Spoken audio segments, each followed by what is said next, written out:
on with Abraham, we're going to cover Sodom and Gomorrah. But first, I did want to talk about when these events are taking place, as in our calendar and our timeline. As messed up as our calendar is, about how long ago. So the flood would be happening around 4,400 years ago. So that would be 2,400 BC. Abraham was, or Tower of Babel would be about 100 years after that. And Abram would be around the same time when he was born as Tower of Babel, when there's like a 50-year overlap. So we're looking at around 2,200 BC or 4,200 years ago. And that's the time period that we are in right now with the rise of the Israelites. So Genesis 15, we're going to go to a one-way covenant that God made with Abraham regarding Abraham was upset that he didn't have any offspring. His wife is barren, and they're both old. Again, it's interesting that they consider themselves old when you go back to Shem, who was like 900 years old. And Abram at this time is around 90-ish when this is taking place. Maybe 100. He's 100 when he has Isaac. So we're going to start on verse 12 of chapter 15 in Genesis. And when the sun was going down, a deep sleep fell upon Abram, and lo, and horror of great darkness fell upon him. And he, God, said unto Abram, Know of a surety that thy seed shall be a stranger in a land that is not theirs, and shall serve them, and they shall afflict them 400 years. So here, God is telling Abram a prophecy about his lineage. Now, why does God tell Abraham this? Because Abraham's not going to be alive when this takes place. This is prophecy for future generations. This is prophecy for Abraham's children, the children of Israel. This is what this is.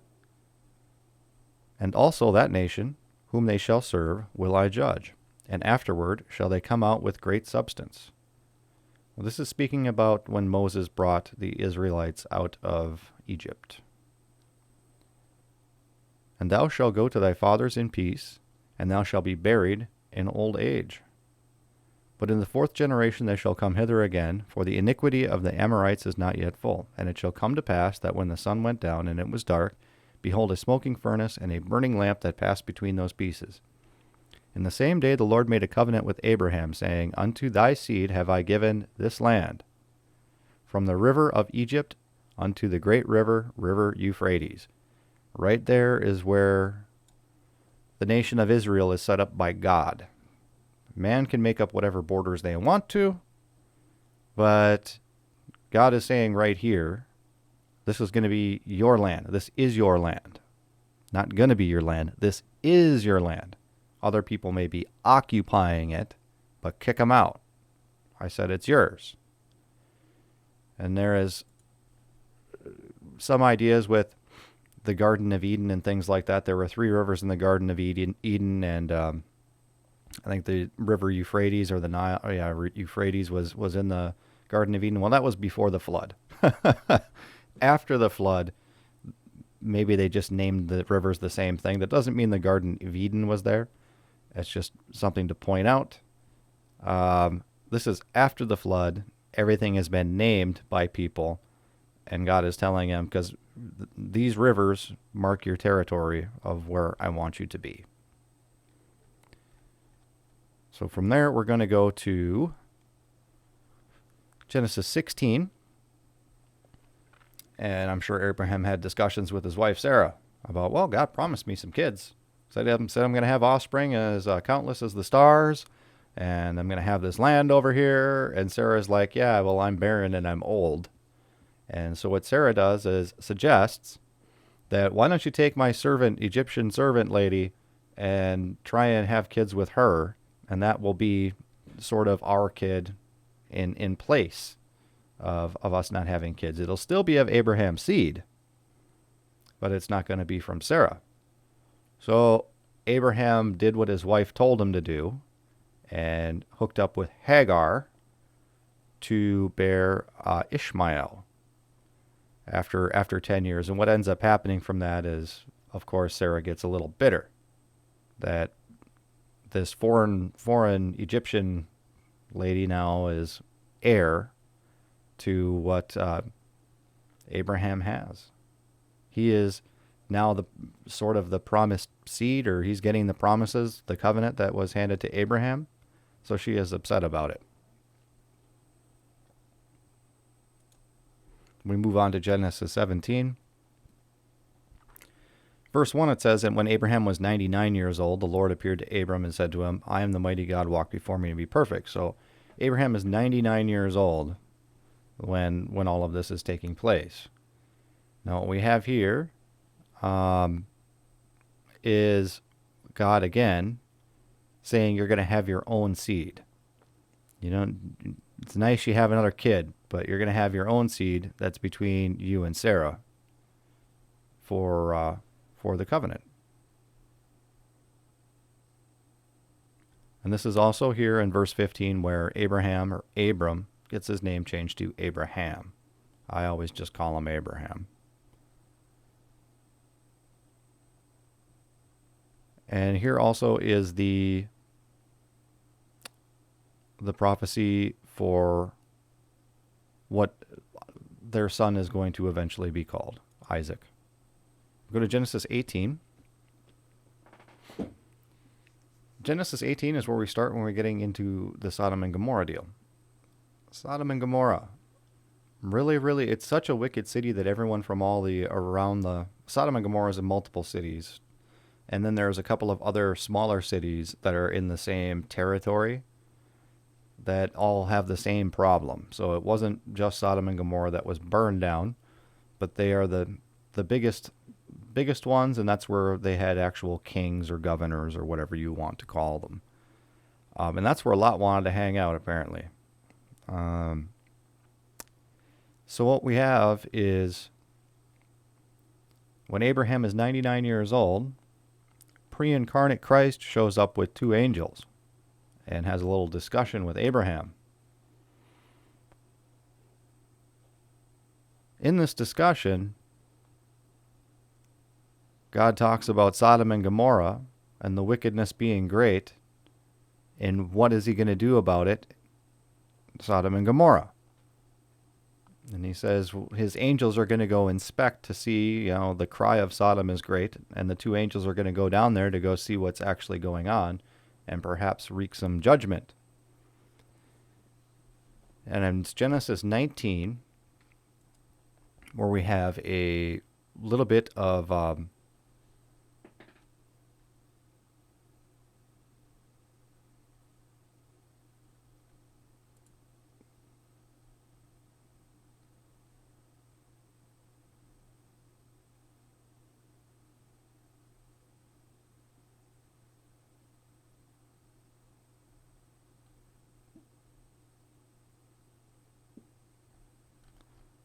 right. Okay, so in the same chapter, down towards the end, we have pre-incarnate Christ really talking with Abraham about what should I do about this city, and I think I'm going to judge it. And Abraham, knowing that Lot is still in the city, is bargaining with God a little bit. He's like, well, if you got 50 people in there, if there's 50 righteous people in that city, you still gonna burn it down? God's like, no, if there's 50 in there, I won't burn it down. And Abraham's like, what if there's 30? God's like, oh, if there's 30, won't burn it down. And I think he makes it all the way down to 10. If there's 10 righteous in the city, then God says, if there's 10 righteous, then I won't burn it down. Needless to say, I guess there wasn't 10 righteous in the city. Of course, Abraham is thinking about Lot the entire time. And the bargaining effectively starts down here in verse 27, 28. Well, verse 24 is where it starts, where he's asking for 50, 40, 30, 20, and continues on going. You gotta have some cojones to bargain with God like that. Good for Abraham. So in Genesis 19, the angels that accompanied the angel of the Lord, pre-incarnate Christ, had walked down into Sodom, and Lot was at the gate of Sodom. And Lot knows angels. He knows exactly who these people are. Apparently, angels are incredibly beautiful, incredibly powerful, incredibly beautiful when they're manifested in a physical form. Lot, seeing them, rose to meet them, and he bowed himself with his face toward the ground, and said, Behold now, my lords, turn in, I pray you, into your servant's house, and tarry all night, and wash your feet, and ye shall rise up early and go on your ways. Because Lot is embarrassed to be there, more than likely. Lot knows the place is wicked, wicked, wicked, wicked. And it's interesting when God says the cries of Sodom are great. Well, who is crying to God in Sodom and Gomorrah? The only one who escaped Sodom and Gomorrah is Lot and his 2 daughters. So I think Lot was the only saved guy, obviously. And that, again, is a picture of the rapture for many reasons, but that's a big, deeper study where the angels could not do anything to Sodom and Gomorrah until they got Lot out. It had nothing to do with the fact that he was Abraham's nephew, because otherwise Jesus would have said, your nephew is going to be okay. It had to do with righteousness, finding righteous people, because God is a just judge. Wouldn't matter if Lot was not righteous, he'd burn up in the town with everybody else. But Lot was a righteous man. He was living in a wicked city. He did some wicked things himself, but he's still a righteous guy. He still believed in God, the true God. So what ends up happening here in Sodom and Gomorrah is Lot's trying to get these angels away. The angels tell him, we're not going anywhere. And Lot says, well, come back to my house. We got to get you inside. Because he knows what's going to happen. The wicked sex perverts in Sodom here want to know the angels. Now, Sodom is a place where effectively men wanted to have sex with everything. Whether it be other men, whether it be animals, whatever. Really, that's what they had going on in Sodom. And they come to the door and they're beating on Lot's door because they saw these handsome men, these angels, come in, and they wanted to mess around with them. And Lot does an interesting thing. He says, these men are in my house, they're under my care, leave them alone. And when that doesn't work, he says, take my daughters, they're virgins, and do with them what you want to, but leave the men alone. And that doesn't work. And finally, the angels kick the door open and blind everybody to make them go away. And they say, Lot, gather your people together.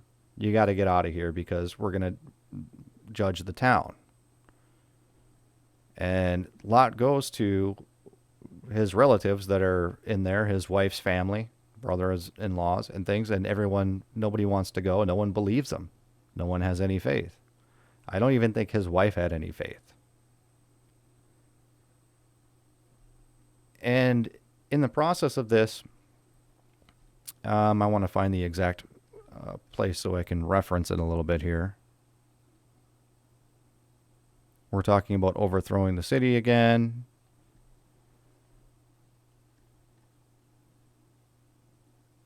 Yeah, it's in the same chapter. Around verse 20. Behold, now the city is near to flee unto, and it is a little one. Oh, let me escape thither. Is it not a little one, and my soul shall live? This is Lot talking to the angels. The angels tell Lot, we can't do anything with you here. Which to me says God cannot lay his wrath out on righteous people. It's not possible. It goes against the nature of God, which again relates back to a rapture. Before the end, when the end times get really rough, or before they get really rough, and God is putting judgment and wrath down on the world, which is forthcoming in the future, Christians with the Holy Ghost in them cannot be here. And this is a picture of that with Lot. Lot cannot be in the city as God is judging it. And Lot, the angels tell him, go in the mountains and go into a cave. Go hide out in the cave. You'll be fine. We got to get to work here. And Lot's like, I don't want to go in the cave. A lion might get me up in the cave. I don't want to go up there. How about I go to this little town right up the road? It's just a little town. Can I go to the little town? And the angels are like, whatever, just get out of here. And this is the part where, Lot's wife gets turned to a pillar of salt because she looks back. It says, don't look back. She disbelieved God, I guess. I don't think that she was saved. She turned around and she lamented at, oh no, my city, the mall's burning down or something. There was some attachment there that was more important even than, their life. And she got turned to a pillar of salt. After Sodom and Gomorrah are burned down, I believe, doesn't say exactly in the text, but the town that Lot had went to, I'm thinking burned down too, because Lot ends up in a cave again. The place that he said he did not want to go. And is this the same chapter? Yes, it is the same chapter. All of this is happening in Genesis chapter 19. He's ended up living in the cave with his two daughters. And his daughters believe that the world has come to an end and God has judged the world. And they think all of the cities have burned down. Which is why I gather that Lot was just about to get to this little city he wanted to flee to. And the sulfur fiery rain fell on the city that he was fleeing to. And he had to go back to the cave that the angels originally told him to go to. So he's up there and his daughters are thinking this is the end of the world. And mom's gone. There's no men. So we need to have children so we can keep on going. We need to repopulate the earth is what they're thinking. So they get old Lot drunk and mess around with them a couple of different times. And that is the end of the story of Lot in Genesis 19. And they both bore sons, and they became a nation that has been warring with the Jews for a while, the Moabites. And Ammon. Yeah. The Ammonites and the Moabites, which are a continuing faction all through the rest of the Bible.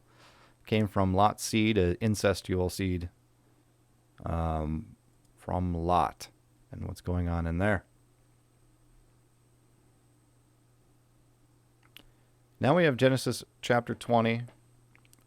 And Abraham is journeying around again and trying to get closer to his promised land. And I will save that for next time. Because Abraham makes the same mistake that he did, I think, in chapter 12 as he does now in chapter 20. Where he says, hey, you're still pretty hot. Say that I'm your brother. That way they don't take you for a wife or something. When he's talking to this king. Seems like Abraham already did that before, and he's doing it again. Anyways, with that, we'll start there. Genesis chapter 20, and we're going to get into the birth of Isaac, what happens to Ishmael and Hagar, and all of that next time.